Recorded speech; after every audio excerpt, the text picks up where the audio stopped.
Hi students, जैसे कि अपन ने अपनी एक यूनिट जो थी वो कंप्लीट कर ली थी। ठीक है, अपन ने अपनी जो फर्स्ट यूनिट थी वो किसके बारे में थी, वो अपनी सारी की सारी क्लासिफिकेशन पर बेस्ड थी। ठीक है, वर्गीकरण के बारे में अपन ने स्टडी की थी कि किस प्रकार से जीवों का वर्गीकरण किया गया है, क्यों जीवों के वर्गीकरण की अपने को आवश्यकता पड़ी, किस प्रकार से किस किस करेक्टर को ध्यान में रखकर जीवों का वर्गीकरण किया गया है, एंड उनके अंदर नॉर्मल कुछ करेक्टर अपन ने देखे थे। ठीक है, ये सब कुछ अपन ने डिस्कस किया था। जो अपना थर्ड और फोर्थ जो अपना चैप्टर था उसमें अपन ने थर्ड चैप्टर में अपन ने प्लांट्स के बारे में डिस्कस किया था, एंड फोर्थ चैप्टर जो था अपन ने एनिमल्स के बारे में जो डिस्कस किया था। ठीक है, प्लांट्स में किस प्रकार क्या कुछ होता है, उनकी बॉडी किस प्रकार से होती है, अलग अलग उनके क्लास थे, अलग अलग फाइलम के बारे में अपन ने स्टडी की थी कि किस प्रकार के ऑर्गेनिज्म उनमें पाए जाते हैं, उनकी स्ट्रक्चर किस प्रकार की होती है, रिप्रोडक्शन उनमें किस प्रकार से कंप्लीट होता है, बॉडी की अदर एक्टिविटीज जो होती है वो किस प्रकार से कंप्लीट होती हैं। एंड यही सारे के सारे पॉइंट्स जो थे अपन ने एनिमल को लेकर भी डिस्कस किए थे। ओके, अब अपन जो अपनी नेक्स्ट यूनिट है जो अपनी सेकंड यूनिट है उसका क्या नाम है, पादपों एवं प्राणियों का संरचनात्मक संगठन। ठीक है, प्लांट्स एंड एनिमल का स्ट्रक्चरल जो कंपोजिशन है उसके बारे में अपन पढ़ेंगे, उनका संरचनात्मक संगठन किस प्रकार का है, प्लांट्स का भी एंड प्राणियों का भी। नॉर्मल अगर स्टूडेंट्स अपन बात करें तो आपने 10th क्लास तक ज्यादातर अपनी चीजें आती हैं, मतलब प्राणियों से रिलेटेड तो अपन काफी कुछ स्टडी कर लेते हैं। एनिमल जो होते हैं, जीव जो होते हैं, उनके पाचन तंत्र, श्वसन तंत्र भी आ जाते हैं। नॉर्मली उनकी कोशिका जो होती है, कोशिका की स्ट्रक्चर भी आपको बता दी जाती है कि इनमें कुछ माइटोकॉन्ड्रिया होते हैं, गोल्जी काय, मतलब जो सेल ऑर्गन्स होते हैं ना अपना, जो कोशिका के अंदर पाए जाते हैं। कोशिका के अंदर पाए जाने वाले कोशिकाओं के बारे में आपको कुछ नॉर्मल इंट्रोडक्शन दे दिया जाता है। डिटेल से हालांकि आपको नहीं बताया जाता है, लेकिन नॉर्मल इंट्रोडक्शन आपका आ जाता है। मतलब जब नाम सुनते हैं ना तो ऐसा कुछ लगता नहीं है कि अपन ने ऐसा पहली बार सुना है। ठीक है, बट जो प्लांट्स के बारे में इतना फोकस शायद नहीं किया गया है मेरे ख्याल से 10th क्लास तक, क्योंकि इतना कुछ नहीं बताया जाता है। नए नए नाम सुनने को मिलते हैं आपको। बॉटनी में भी प्लांट जो होती हैं उनकी जड़ों की जो स्ट्रक्चर होती है वो डिटेल से आपको नहीं बताई जाती। पत्तियों के अंदर क्या कुछ पाया जाता है वो स्ट्रक्चर जो होती है, वो लीफ की वो स्ट्रक्चर आपको नहीं बताई जाती है। एंड किस प्रकार से अगर बायोकेम की बात करें, बायोकेमिस्ट्री जो अपनी चलती है, जैव रासायनिकी जिसे अपन बोलते हैं, किस प्रकार से फूड, मतलब आपको ये तो पता है कि प्लांट अपना फूड बना लेते हैं, किस प्रकार से बनाते हैं, कौन सी प्रोसेस होती है सूर्य की उपस्थिति में। जब सूर्य की उपस्थिति होती है प्लांट को अपन जल देते हैं, ये सारी चीजें आपने पढ़ी होगी भी। सूर्य की उपस्थिति में जो प्लांट होते हैं वो अपना भोजन खुद बना लेते हैं, जिसको प्रकाश संश्लेषण फोटोसिंथेसिस बोलते हैं। बट अब आगे आगे जैसे आप जाओगे ना तब वैसे आपका ये इतने में काम नहीं बनेगा कि किस प्रकार भाई सूर्य का प्रकाश मिला, अपन ने पानी दे दिया, और वायुमंडल में क्या थी, कार्बन डाइऑक्साइड थी, ये तीनों चीजें प्लांट को मिली और उसने अपना भोजन खुद बना लिया। नहीं, काफी कुछ रिएक्शन आपको स्टडी करनी पड़ती है इस पूरी की पूरी प्रोसेस के अंदर। पानी मिलने के बाद में, CO2 मिलने के बाद में, प्रकाश मिलने के बाद में प्लांट के अंदर ऐसी कौन सी घटनाएं घटित होती हैं कि वो अपना फूड बना लेता है, कितना वो खुद के ऊपर खर्च करता है, किस प्रकार से मतलब O2 रिलीज करता है, ये सारी की सारी चीजें आपको पढ़नी पड़ेगी। एक जो अपना तना होता है, उस तने की स्ट्रक्चर क्या होती है, उसके अंदर कौन सी सेल प्रेजेंट होती है, उसके अंदर कौन सा टिश्यू प्रेजेंट होता है, उसके अंदर कौन सा उत्तक प्रेजेंट होता है, किस प्रकार के उत्तक का प्लांट के अंदर क्या कार्य होता है, ये सारी की सारी चीजें आपको स्टडी करनी पड़ेंगी। और अपना जो ये सेकंड यूनिट है, इस सेकंड यूनिट की अगर फर्स्ट लेसन की, या फिर यूं मान लीजिए अगर अपनी इस पूरी बुक का 5th नंबर का अगर चैप्टर अपन स्टार्ट करें तो उसमें अपन डिस्कस करेंगे पुष्पी पादपों की आकारिकी किस प्रकार से होती है। पुष्पी पादपों के बारे में पढ़ा है ना आपने, नॉर्मल इंट्रोडक्शन तो जरूर देखा होगा। एंजियोस्पर्म के बारे में अपन पढ़ के आए हैं। प्लांट का जब क्लासिफिकेशन जब स्टार्ट किया था तो उसके अंदर पढ़ के आए ना, सेवाल, ब्रायोफाइटा, टेरिडोफाइटा, अपने जिम्नोस्पर्म, एंजियोस्पर्म, किस प्रकार के प्लांट होते हैं, किस प्रकार से इनकी स्ट्रक्चर होती है, ये सारे की सारी चीजें। और पुष्प के बारे में तो खास करके मैंने आपको काफी कुछ बताया था कि पुष्प के अंदर क्या कुछ पाए जाते हैं, कौन से सहायक अंग उसके अंदर मौजूद होते हैं, एंड कौन से उसके जो सहायक अंगों के अलावा जो उसके अनिवार्य जो आवश्यक अंग होते हैं उनके बारे में भी अपन ने डिस्कस किया था। ठीक है, फ्लोर के बारे में तो डिस्कस करके आए हैं अपन। अब यहाँ पर अपन पुष्पी पादपों के बारे में डिस्कस करेंगे। स्टूडेंट्स अपना पूरा का पूरा जो लेसन होगा वो पुष्पी पादपों पर होगा। उनकी जड़ की स्ट्रक्चर किस प्रकार से होती है, उनकी पत्ती की स्ट्रक्चर किस प्रकार से होती है, उनके जो अपनी फूल जो होते हैं, फूल के अंदर फूल की स्ट्रक्चर किस प्रकार से होती है, कौन कौन से ऑर्गन्स पाए जाते हैं, किस प्रकार से अपना वर्क करते हैं, किस प्रकार की सेल्स उनके अंदर पाई जाती हैं, किस प्रकार के टिश्यू उनके अंदर पाए जाते हैं, इन सब पॉइंट्स को ध्यान में रखकर क्या करेंगे, अपन इस पूरे के पूरे लेसन की स्टडी करेंगे। लेसन के फर्स्ट पॉइंट की अपन बात करें तो फर्स्ट पॉइंट के अंदर अपन डिस्कस करेंगे प्लांट जो होता है अपना, पुष्पीय पादप जो होते हैं उनके अंदर पाई जाने वाली जो मूल होती है, मूल जानते हो ना क्या होती है, जड़, रूट जो होती है, उसकी स्टडी अपन करेंगे कि जो अपनी रूट प्लांट के अंदर होती है वो किस प्रकार की होती है, किस भाग से विकसित होती है, उसकी स्ट्रक्चर किस प्रकार की होती है, एंड अलग अलग प्लांट में अलग अलग प्रकार की रूट पाई जाती है, उनके नेम क्या होते हैं। इन सब पॉइंट्स को ध्यान में रखते हुए अपन क्या करेंगे, अपना ये पूरा का पूरा टॉपिक कंप्लीट करेंगे। तो सबसे पहले अपन डिस्कस करेंगे किसके ऊपर, मूल के ऊपर। तो मूल जो होती है कहाँ पर लगती है, ये सबको पता होगा, ज्यादातर सबको पता है ना ये चीज। तो जड़ें कहाँ होती है, प्लांट की मिट्टी के अंदर होती हैं। और प्लांट का जो मूलांकुर जो होता है अपने बीज के अंदर मौजूद होता है, उस मूलांकुर से क्या होता है, उस मूलांकुर से तो मूल विकसित होती है, जड़ विकसित होती है। और जो प्रांकुर होता है ना, उस प्रांकुर से किसका विकास होता है, परोह का विकास होता है, प्लांट के तने का विकास होता है। ठीक है, अब अपने जो द्विबीजपत्री पादप होते हैं, अधिकांश द्विबीजपत्री पादपों में क्या होता है, मूलांकुर जो होते हैं, उन मूलांकुरों से प्राथमिक मूल विकसित होती है। ठीक है, ये जो अपना है ये मिट्टी से नीचे का भाग होता है और यहाँ से निकलती है अपनी प्राथमिक मूल जो होती है, प्राथमिक जड़ें प्लांट की। एंड फिर धीरे धीरे क्या होता है, अपनी क्या निकलती है, इनसे द्वितीयक मूल विकसित होती हैं। ठीक है, जो अपनी प्राथमिक मूल जो होती है, ये अपनी प्राथमिक मूल होती है, उस प्राथमिक मूल से धीरे धीरे क्या होती है, जो पार्श्व मूलें निकलती है साइड में, उनको क्या बोला जाता है, द्वितीयक मूलें। फिर आगे जाकर और ज्यादा मूल निकलती है, इनसे जड़ें निकलती है, जिनको क्या बोला जाता है, तृतीयक मूलें। इस प्रकार से किसका फॉर्मेशन करती है, ये मुसला मूल तंत्र का फॉर्मेशन करती हैं। क्या थी, ये अपनी प्राथमिक मूल थी। और इस प्राथमिक मूल से पार्श्व में क्या निकली, प्राथमिक मूल से पार्श्व में द्वितीयक मूल निकली, द्वितीयक मूल से तृतीयक मूल निकली। इस प्रकार प्राथमिक मूल की ये जो पार्श्व शाखाएं निकलती हैं, प्राथमिक मूल की ये पार्श्व शाखाएं मिलकर किसका फॉर्मेशन करती हैं, मुसला मूल तंत्र का फॉर्मेशन करती हैं। ठीक है, प्लांट अगर कभी अपन उखाड़ते हैं, द्विबीजपत्री पादप या फिर किसी पौधे को जब आप उखाड़ते हैं तो आपने देखा होगा एक जो जड़ होती है वो मेन जड़ होती है, फिर उससे क्या होती है, साइड में पार्श्व में पतली पतली कुछ जड़ें सी निकली रहती है ना, वो क्या होती है, वो अपनी सेकंड एवं जो अपनी तृतीयक मूल होती है वो होती हैं। और ये आपस में मिलकर किसका फॉर्मेशन करती हैं, मुसला मूल तंत्र का फॉर्मेशन करती हैं। और उस जिस फॉर एग्जाम्पल के थ्रू आप इस चीज को समझ लीजिए, आपने कभी सरसों का प्लांट देखा होगा। ठीक है, सरसों का पौधा जब अपन उखाड़ते हैं ना, नहीं उखाड़ा है कभी तो कोई बात नहीं, आगे सीजन आएगा सर्दियों में जब सरसों लगाएं तब उखाड़ के देख लेना। ठीक है, क्या होता है, प्राथमिक मूल होती है, प्राथमिक मूल से निकलेंगी छोटी छोटी शाखाएं, उन शाखाओं से फिर और छोटी शाखाएं निकलेंगी, फिर वो जो शाखाओं का पूरा नीचे का जो जाल जैसी जो स्ट्रक्चर होती है ना, उसी को बोला जाता है मुसला मूल तंत्र। ठीक है, अब देखिए ये चीज है कि ऐसा सभी प्लांट्स के अंदर नहीं होता। हमने डिस्कस किया द्विबीजपत्री प्लांट के अंदर, कुछ एक बीजपत्री प्लांट भी होते हैं। आप एक बार कंपैरिजन करके देखिए चीज को, आप एक सरसों के पौधे को उखाड़िए और एक गेहूं का पौधा उखाड़िए। सरसों का प्लांट अपना क्या होता है, द्विबीजपत्री प्लांट होता है, एंड गेहूं का पौधा अपना क्या होता है, एक बीजपत्री प्लांट होता है। सरसों के पौधे की जड़ में और आपको गेहूं के पौधे की जड़ में डिफरेंस मिलेगा। ठीक है, सरसों के पौधे की जड़ में तो क्या मिलेगा, एक जो जड़ होगी वो अपनी मोटी होगी, उसके साइड में क्या होगी, अलग अलग शाखाएं आपको अलग से दिखाई दे जाएंगी। लेकिन गेहूं के प्लांट को जब अपन उखाड़ दे ना, तो सारी की सारी शाखाएं मतलब ऐसा जाल जैसा स्ट्रक्चर लगता है, और मतलब इस प्रकार की कोई स्ट्रक्चर नहीं होती है, इस प्रकार से होता है पूरा का पूरा जाल नुमा सा, पतली पतली सी जाले सी निकली रहती है गेहूं के प्लांट के अंदर। ठीक है, इस प्रकार का जो अपना मूल का जो तंत्र होता है ना, वो जकड़ा मूल तंत्र होता है। कौन सा मूल तंत्र, जकड़ा मूल तंत्र। इनमें क्या होता है, इनमें जो प्राथमिक मूल होती है ना, एक बीजपत्री प्लांट्स के अंदर जो प्राथमिक मूल पाई जाती है, प्राथमिक जो जड़ पाई जाती है अपनी, वो अल्पायु होती है, कम टाइम के लिए होती है। और अपनी प्राथमिक मूल की जगह पर अनेक मूलें निकल आती हैं, पतली पतली सी। और ये जो मूलें निकलती हैं वो कहाँ से निकलती है, तने के आधार से निकलती हैं। ठीक है, और इस प्रकार का जो अपना मूल तंत्र होता है वो तने के आधार से निकलती हैं, अपने प्राथमिक मूल की जगह पर अनेक मूलें निकल आती हैं। वो क्या होता है, वो अपना जकड़ा मूल तंत्र होता है।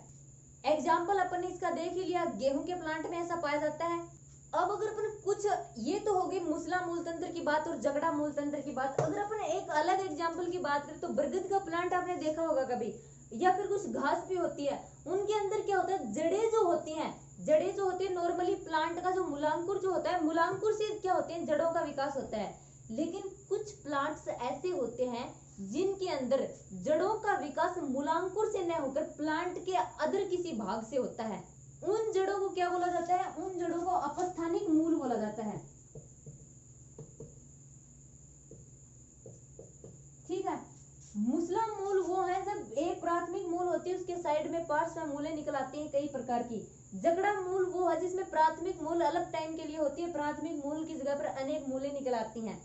अपस्थानिक मूल वो होती है जिसका विकास मूलांकुर से न होकर प्लांट के किसी अन्य भाग से होता है। बरगद में होता है, देखा होगा कि उसमें जो होता है जड़ें निकल के आती हैं, लंबी लंबी जड़ें सी जो होती है वो भूमि में नीचे की तरफ जाती हुई आपको दिखाई देंगी। बरगद का पेड़ अगर आपने कहीं पे देखा होगा तो वो मूलें जिनका विकास मूलांकुर से न होकर प्लांट के अदर किसी पार्ट से होता है, वो मूलें क्या कहलाती हैं अपनी, वो अपस्थानिक मूल कहलाती है। ये तो हो गई मूल की बातें कि कितने प्रकार की होती है, मूसला मूल तंत्र, जगड़ा मूल तंत्र, अपस्थानिक मूल तंत्र।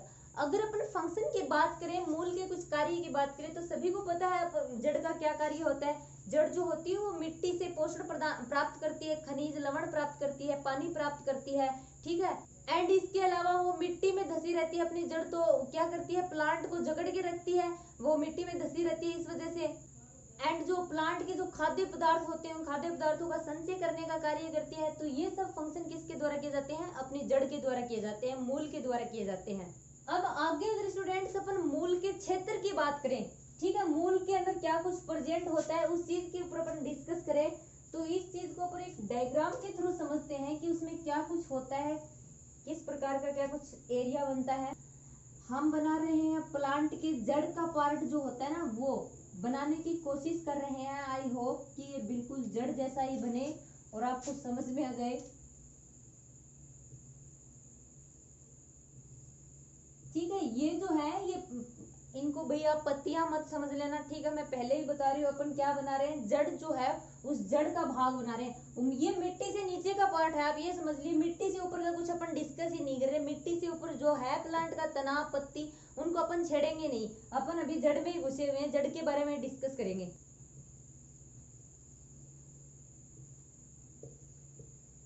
ये छोटी छोटी सी शाखाएं निकली हुई हैं,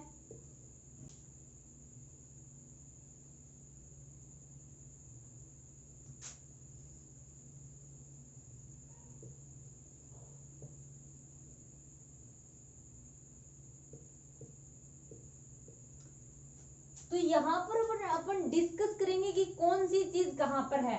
ठीक है, मूल के क्षेत्र के बारे में अपन डिस्कस कर रहे हैं, क्या कुछ मूल के अंदर पाया जाता है। तो यहाँ पर स्टूडेंट्स आपको एक चीज दिखाई दे रही होगी ये अलग से, ये जो चीज होती है इसको अपन क्या बोलते हैं, इसको मूल गोप बोलते हैं।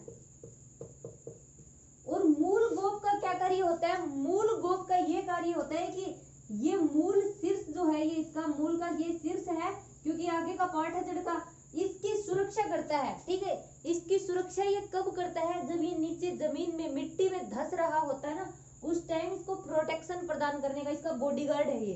ठीक है, इसकी सुरक्षा करने का कार्य किसका है, जड़ के शीर्ष पार्ट की सुरक्षा करने का कार्य मूल गोप का होता है। ये चीज आपको समझ में आ गई। यहाँ पर मूल गोप के आगे जड़ वाला जो सिरा होता है ना, जो जमीन में चलता है, नीचे वाला सिरा, वो क्या कहलाता है, वो अपना शीर्ष होता है जड़ का, और उसकी प्रोटेक्शन के लिए उसके ऊपर ये जो पार्ट पाया जाता है उसको अपन बोलते हैं मूल गोप। अब इस मूल गोप से दूर कुछ मिलीमीटर पर यहाँ पर क्या पाई जाती है, यहाँ पर मेरिस्टेमी क्षेत्र होता है, मेरिस्टेमी सक्रियता क्षेत्र। ठीक है, ये नए नए नाम आपको जरूर सुनने को मिलेंगे, अब आपने पहले पता नहीं सुने हैं या फिर नहीं सुने, अब सुन लीजिए, इनका वर्ग भी हम आपको बताएंगे। तो मूल गोप से कुछ मिलीमीटर की दूरी पर क्या पाए जाते हैं, मेरिस्टेमी सक्रियता क्षेत्र पाया जाता है। अब इस क्षेत्र का क्या कार्य होता है, अपने इस क्षेत्र की कोशिकाएं जो होती है ना, वो छोटी पतली भित्ति वाली होती है, और इनका प्रोटोप्लाज्म जो होता है ना, इन कोशिकाओं का प्रोटोप्लाज्म बहुत ज्यादा सघन होता है। और इनमें होता क्या है, मेन कार्य क्या होता है, ये जल्दी जल्दी विभाजित होती है, इनमें डिवीजन की प्रोसेस बहुत फास्टली होती है, बहुत जल्दी जल्दी क्या होती है, विभाजित होती है।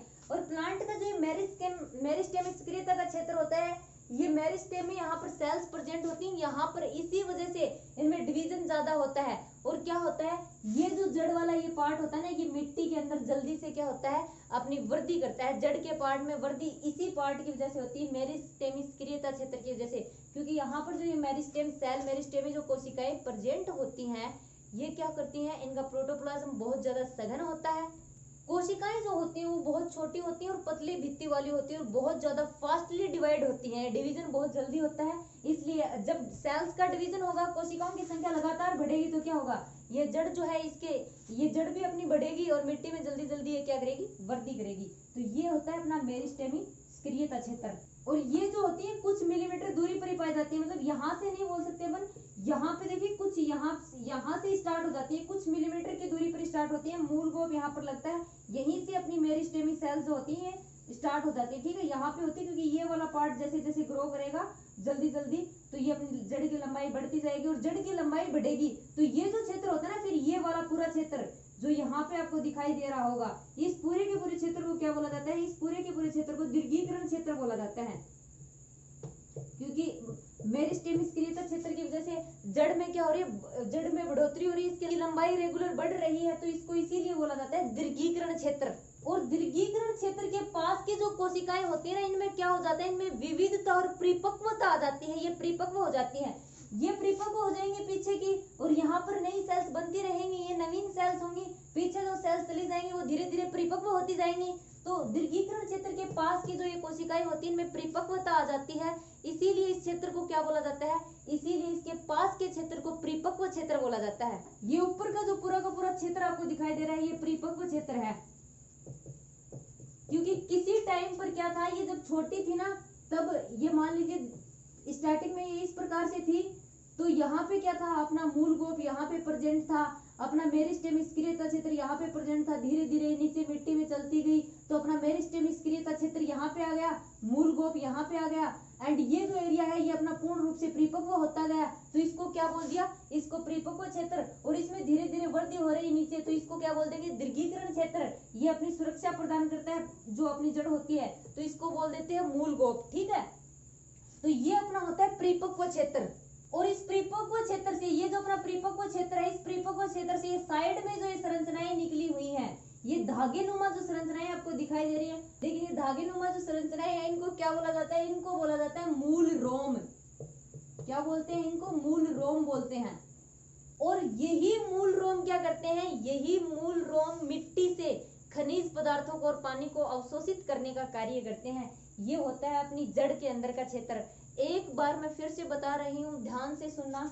एक अपनी जो जड़ होती है, उस जड़ का शीर्ष का जो पार्ट होता है, उस जड़ का शीर्ष का जो पार्ट होता है, उसके शीर्ष के पार्ट पर प्रोटेक्शन के लिए जो क्षेत्र पाया जाता है, उसकी सुरक्षा के लिए मूल गोप पाया जाता है, ठीक है। मूल गोप से कुछ मिलीमीटर की दूरी पर, किलोमीटर नहीं सॉरी, कुछ मिलीमीटर की दूरी पर क्या पाया जाता है, ये मेरिस्टेम सक्रियता क्षेत्र पाया जाता है। ये मेरिस्टेम सक्रियता क्षेत्र जो होता है, इसकी सेल्स कुछ इस टाइप की होती है, इसकी कोशिकाएं कुछ इस टाइप की होती है, कि इनमें विभाजन बहुत जल्दी जल्दी होता है, ठीक है। इसलिए ये जो क्षेत्र होता है, जड़ें जो होती है अपनी जल्दी से वृद्धि करती हैं, इसलिए मेरिस्टेमी से जो ऊपर का क्षेत्र होता है उसको दीर्घीकरण क्षेत्र बोला जाता है, ठीक है। दीर्घीकरण क्षेत्र से ऊपर की जो अपनी कोशिकाएं होती है वो धीरे धीरे परिपक्व हो जाती हैं, उनको क्या बोल दिया जाता है, उनको परिपक्व क्षेत्र बोल दिया जाता है। और ये अपना जो परिपक्व क्षेत्र होता है, इनसे धागे नुमा संरचनाएं निकलती हैं पतली पतली, उनको क्या बोला जाता है, उनको मूल रोम बोला जाता है। और ये मूल रोम क्या कार्य करते हैं, ये मूल रोम खनिज पदार्थों का, पानी का अवशोषण करते हैं। खनिज पदार्थ और पानी अवशोषित करके प्लांट के जो परांकुर तना जो होता है उसको देते हैं, वहां से फिर पत्तियों में जाता है, फिर प्लांट अपना भोजन बनाता है, प्लांट अपना भोजन बनाता है, तब अपने को भोजन प्राप्त हो पाता है। प्लांट के अंदर भी फिर वो प्लांट अपनी रिक्वायरमेंट, खुद की रिक्वायरमेंट कंप्लीट करता है एंड अपनी भी रिक्वायरमेंट कंप्लीट करता है, ठीक है। ये चीज आपको समझ में आ गई होगी। नेक्स्ट वीडियो के अंदर स्टूडेंट्स अपन डिस्कस करेंगे मूल का रूपांतरण, की जड़ें किस प्रकार से रूपांतरित होकर किस किस का फॉर्मेशन करती हैं। ये जो टॉपिक होगा ये अपना नेक्स्ट वीडियो के अंदर अपन देखेंगे। आई होप कि आपको इतना कुछ समझ में आया हो। तो अपन मिलते हैं अपने नेक्स्ट वीडियो में एक नए टॉपिक के साथ।